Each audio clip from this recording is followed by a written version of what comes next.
under jet lag.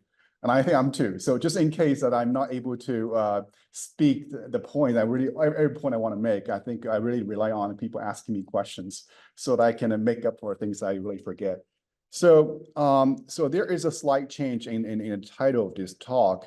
And instead of just focusing on assistive learning, so I'm thinking, okay, maybe the good idea is to give people a broader picture and try to emphasize on a couple of things. One thing is we're looking at one type of a multi-agent system, which is looking at the coordination, but it's a guided coordination, but also looking at the not just the game theoretic paradigm, but asking yourself.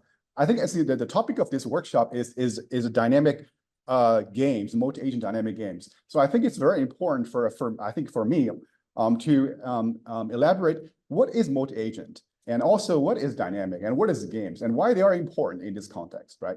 So and also how the learning is going to come into place. And all these questions are something that we have been talking about for the entire day. So starting from the multi-agent systems. So I think this is something that people have already mentioned and throughout this entire workshop, starting from smart manufacturing where robots have to work together to complete a task, and also human robotic collaboration. I think there is a talk later on after mine, and it was going to be professionally on this topic. And also there's a swarm and there is a transportation system and so on and so forth.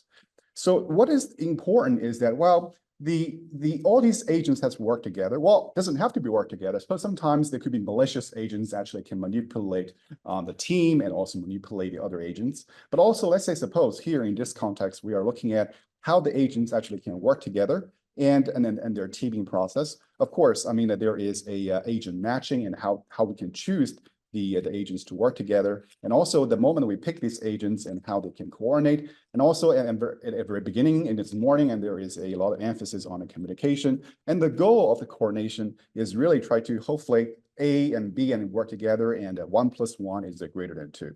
So, and when it comes to coordination, so we need a heterogeneous agents work together because they have different capabilities in terms of actions and computational resources, as well as their roles. So for example, some agents has more resources and they can act as leader, and some agents may not have that level of intelligence and has to work as a follower. So, and now the question is how this is a teaming process can be done, not a top-down process. In other words, okay, I'm going to be a person designing the entire process from very top-down, telling you to do A and you to do B, but instead, hopefully there is a bottom-up process that allows us to create a strategic teaming and coordination, and so that, well, the agents level and the object levels are going to be satisfied.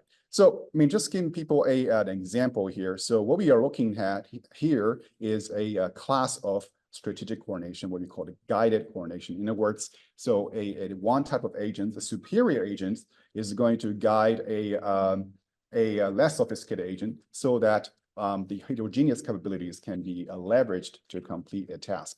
So there are other type of strategic interactions, for example, the distributed interactions, where, like, say, there's a team of identical agents try to work together, thinking about, like, say, there is a swarm and every agent is working, every agent has a similar capabilities, and they are having identical informations and response patterns, and they're going to work together to achieve a objective.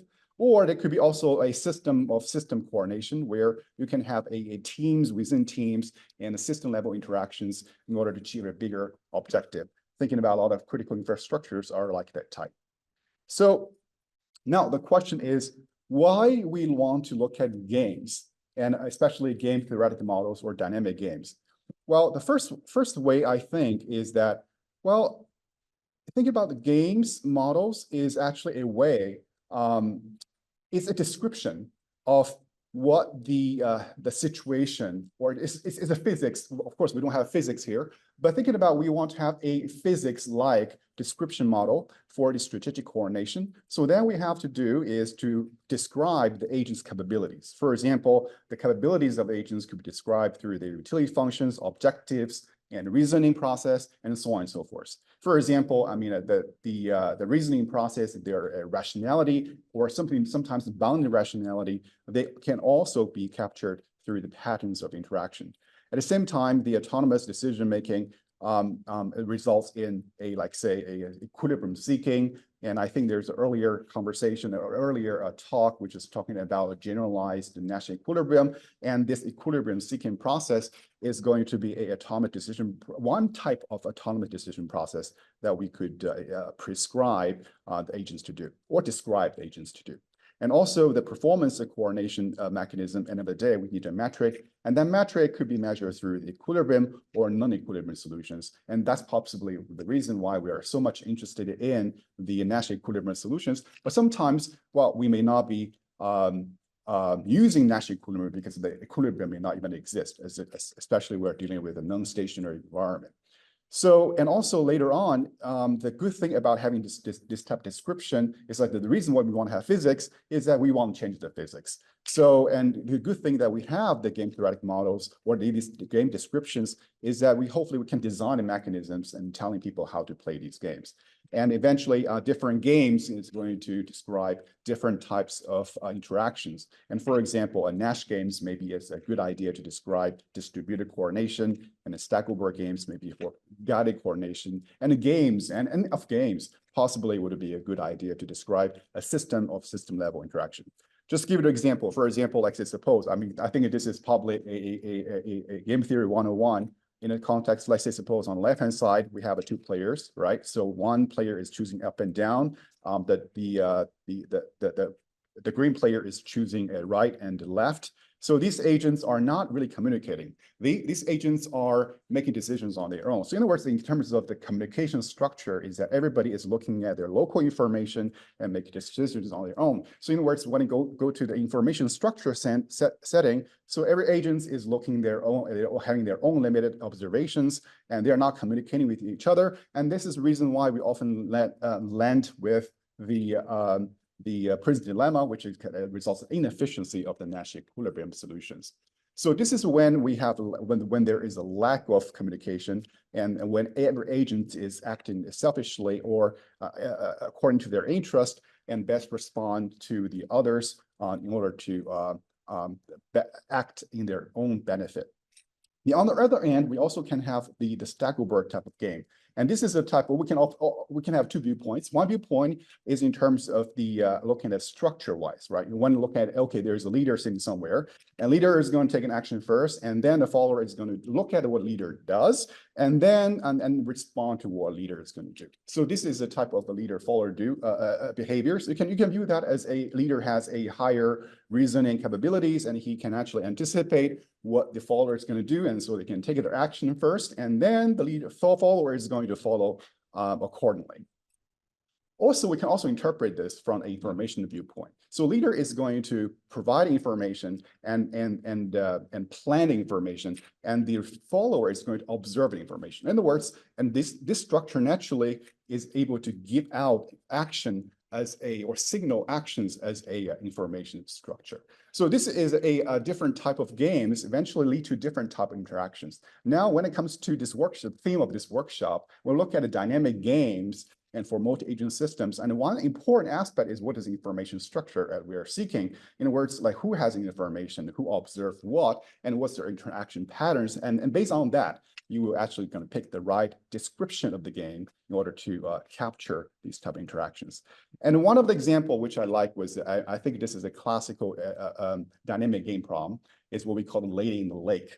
So a lady in the lake problem is apparently by the name, there's a lady in the lake, and there is a lion, and there is a man in this case, is going to, lady is in the lake. So, and this is the thing about the sea in the center of this lake, and this is where the lady is. And then there is a man or the lion, and he cannot swim. A lady can swim. So the man can only intersect the lady when she reached the shore or the edge of the lake. And the lion or the man can walk around or run around the circle at edge of the lake, so that by hopefully the person or the lion is going to capture the lady, for example. This is the very classical example, and this is apparently a dynamic game. So the lady has to figure out where to swim and how to swim, how to where to seek to escape, right? And the lion, of course, is trying to figure out, okay, what is the trajectory? And so that he's going to A or going to B. So this is apparently a dynamic game with the multiple stage of actions. And hopefully, well, we want to find a right structure of the game to describe this entire context. So, well, so what is the dynamic game structure? I mean, I think the first element is what is the state. So the state, let's say N is the state here, or here is what I call the nature, but the nature is going to realize a state. And then there's a player one is going to do something, and player two is going to do something else. And eventually the player one and the player two, they have information structure, which is going to be prescribed based on what they can see. For example, in this case, the player one is not able to, the player one does not know what the nature does, what the state is, but the player two does. So in other words, in this context, so the player one and player two have different information structure, or the player one or player two may have the same information structure, and so on and so forth, that they actually can follow through this entire game process. In other words, the state is going to influence the players one and player two's action, and then eventually the players one and players two's action is going to help the state to evolve. So knowing that, so going back to this process, so of course this is a lady in the late game. So in the state is possibly you can choose is the position or the where the lion and where the lady is. And it just make the problem simpler. Suppose I have only A and a B. So instead of like the lady going around, like say all possible places along the lake, but only she can go to either A or B. So then this is one of the interesting studies here is that while this entire process of the game, I think there's many strategies actually can prescribe as outcome of the analysis of the game. For example, if the lady is going to, like say, if the lion does not really know where the lady is going to go, could it go to A or B, the left or right? Right. So, and then the lady, maybe the best thing for the lady to do is going to the middle. So I try to confuse what is the lion or the man, where I'm going. And the man does not really know where the lady is going. And then he is going to wait and until figure out, okay, actually going to the right. So I'm going to capture you at the right. Or the person, the lion could be very strategic and just follow exactly where the trajectory of the lady and then eventually go to the right. Or and the lady is going to be a little bit going to be zigzagging and eventually try to go to very in the end is going to the right. So there's a lot of possible strategies that actually we can use analysis to figure out how the lady is going to escape. Again, this is a classical problem. So when it comes to a guided coordination, so the guided coordination is the same story, but the difference is that now that you have a two-player games, when you have a leader who guides the followers to do something. Now the question is that, well, the leader is going to have more capabilities in terms of the computational resources and actions, and the follower is going to have is going to look at what the leader has done, and so that make a decision and a response, and so that the entire task is going to be accomplished. So an example that we pick was this is a multi-robot object rearrangement planning problem. So in assembly line. So for example, let's say in a smart warehouse, you have two robots and there are both robotic arms and they want to rearrange some products in an orderly way. So, and there is a leader, one of them is leader, and the leader can anticipate what the follower is going to do. So in other words, the leader is, the goal is the same for both agents. So the leader is going to sense a recommended action to the follower, and the robot is going to act myopically and in a less feasible action. So in other words, there's either you follow or not follow, or pick your own, right? So then this entire problem becomes a stochastic Stackelberg game because you do not know whether the follower actually is going to follow the recommendation or not. So, and eventually this problem can be formulated into a leader follower type of a bi-level optimization problem where the leader is going to achieve an objective subject to what the follower's possible action is going to be. So in other words, in order for maybe a good example is this, in order for an advisor, a PhD student advisor, right? to give PhD student the right advice. So I need to know what is the PhD student is going to do in response to my advice. Is he going to follow or not? If I know that he is not, I know, let's say his objective is to find a job, then I need to give him the right thing to do so that he is going to follow my advice, right? Otherwise he thinks, oh, okay, there must be something about my advice or want to really work. A student have all the reasons not to really work, right? So maybe that's true, maybe that's not true.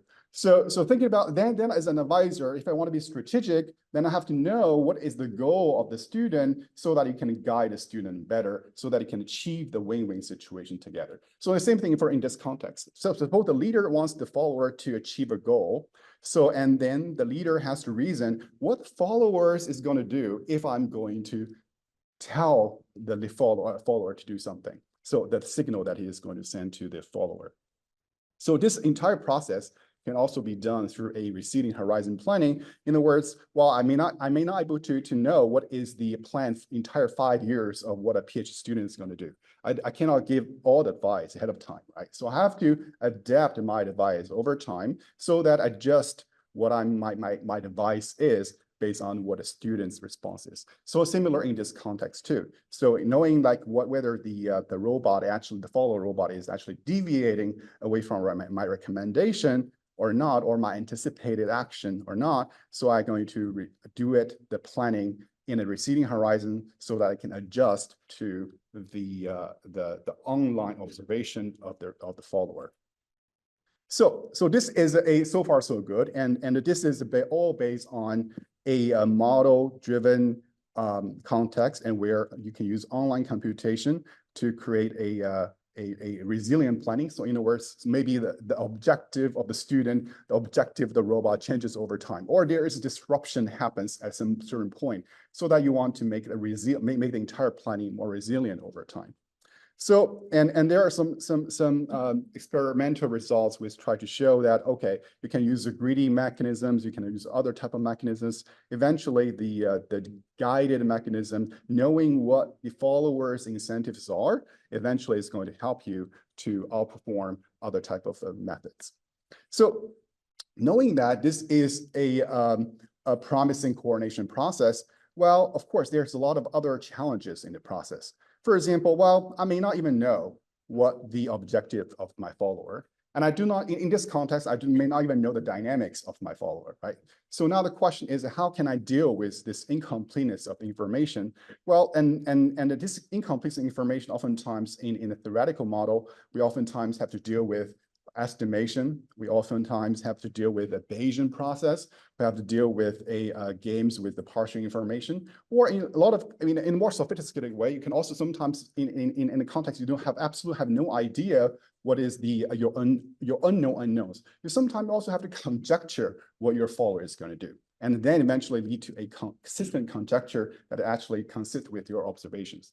But in this context, well, we can actually do something else.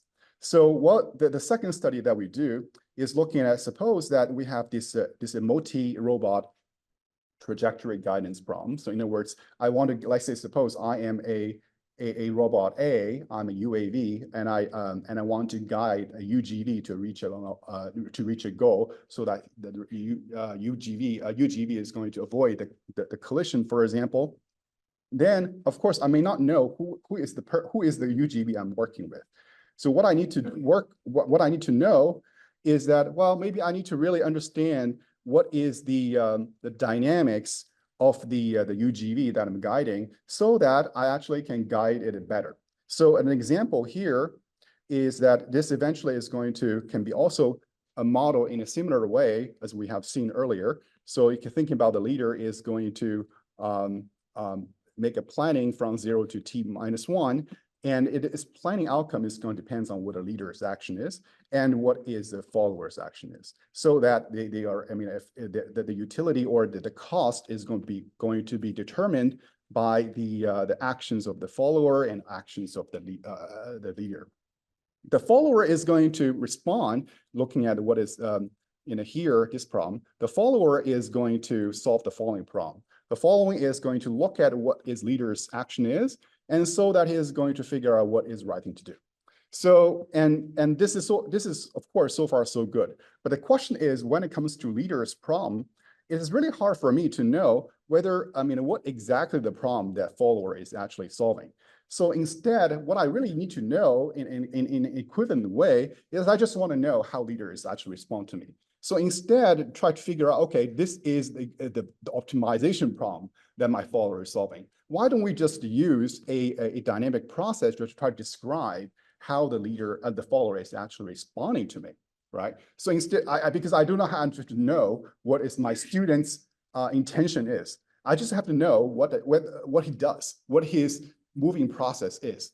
So in order for us to know the moving process, well, we can use Kuhlmann operators based on observations to figure out what is the dynamic, and using an approximation to create a dynamic process where we can lift the entire nonlinear operator into a linear operator, so that we actually can create a state in the observational space that is going to be in linear as an approximation in the state of observations and also in a control U.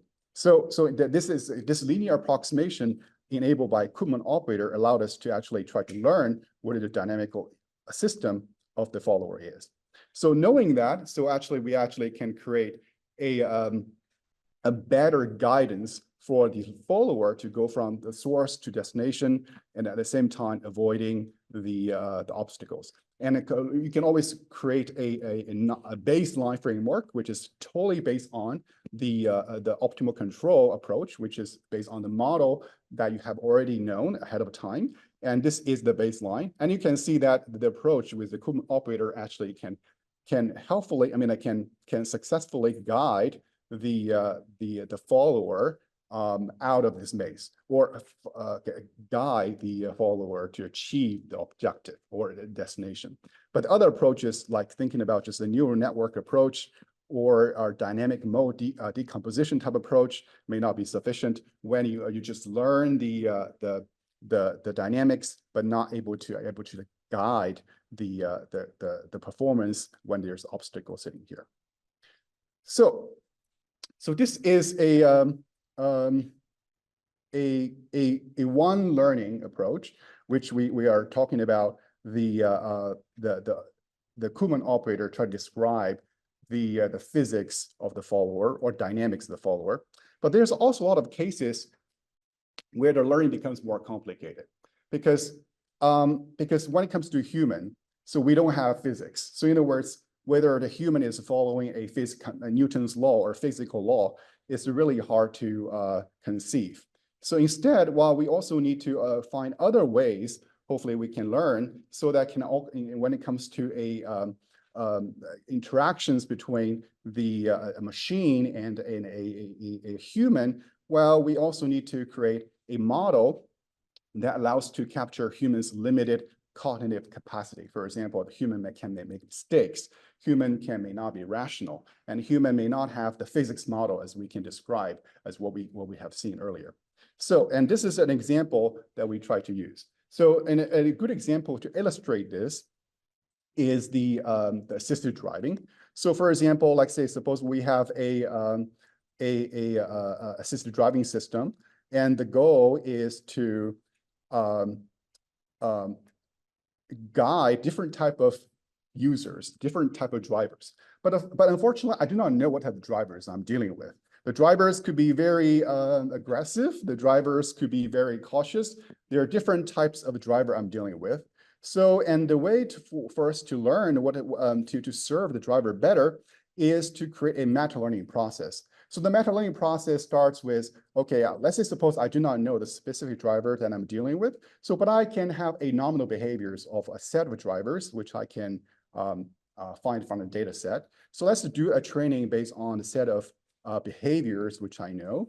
And then when it comes to the real driver that I'm serving, you actually can adapt your model so that learning what is the cognitive biases or cognitive rationality of the follower, and so that you actually can adjust your guidance policy online to serve the follower, or serve the human driver much better.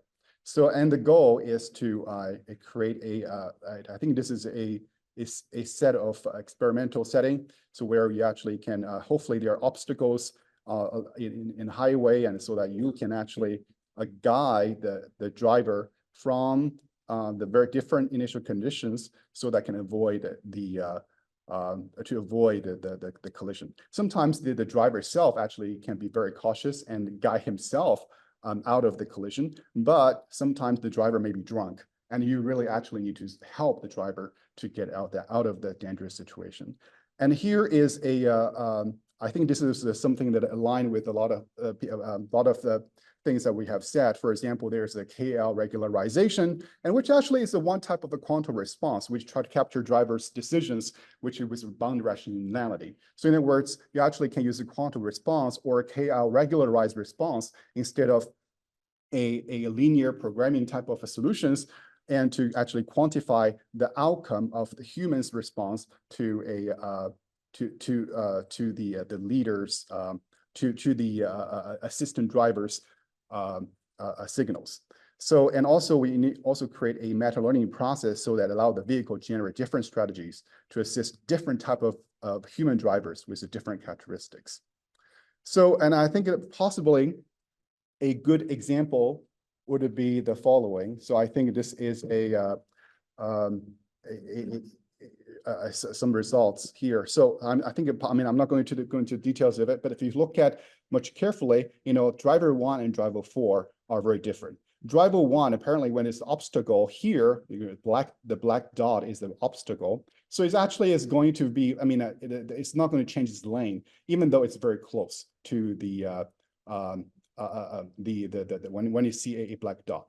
And this one is the black dot is an obstacle here, but you can see that the system driving the machine is actually going to swerve much ahead of time, knowing that the human himself is actually going to do it, right? Because this is a drunken driver here. The driver 1 is going to be actually a more careful driving. So in other words, the action is not going to take in place by the machine and until, I mean, the driver is going to swerve by himself or leave the lane himself.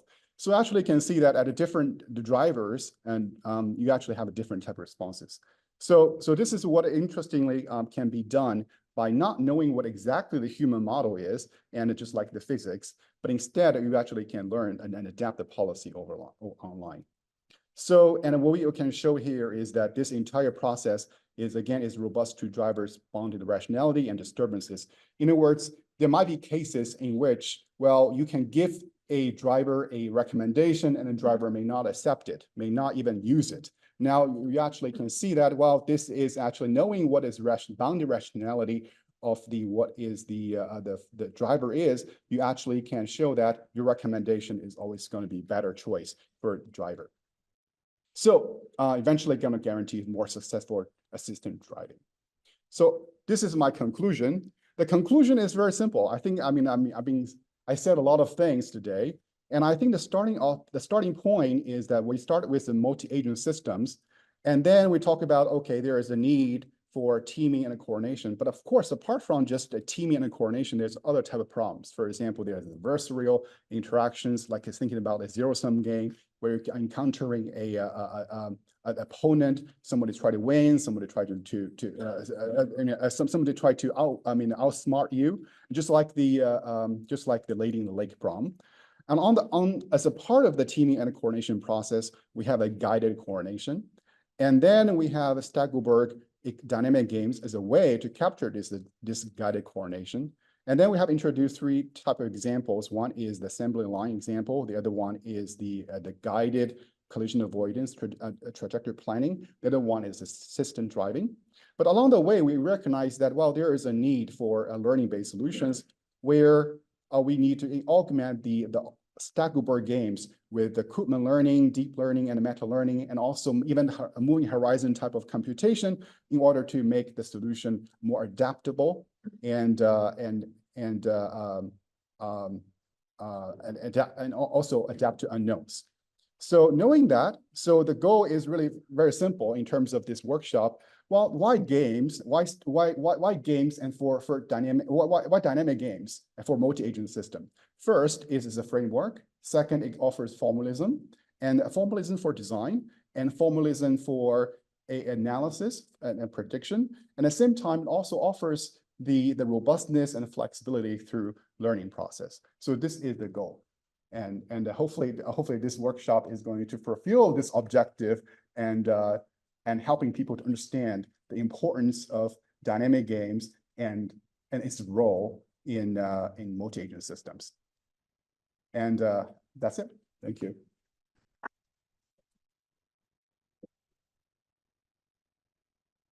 Thank you so much. I wish we had your talk at the top of the day with them. I had good tutorials as part of it. So we have time for a quick question or two.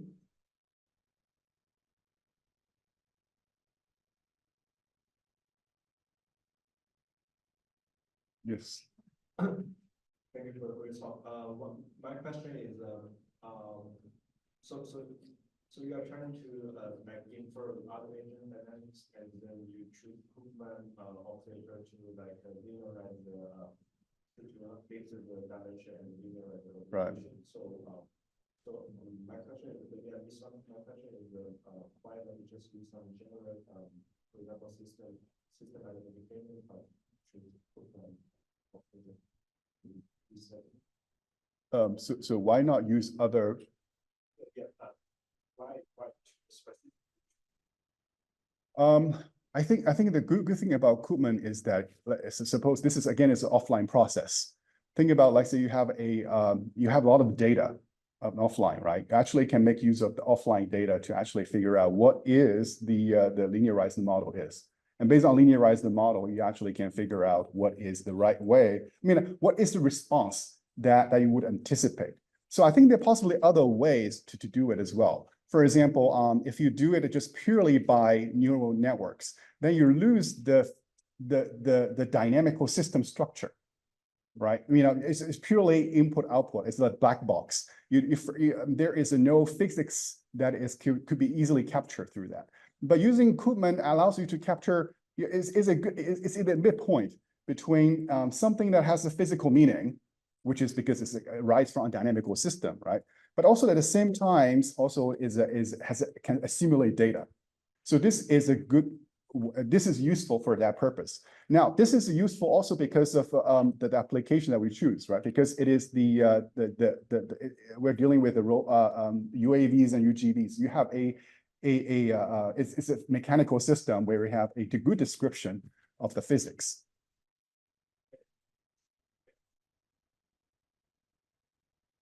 Questions?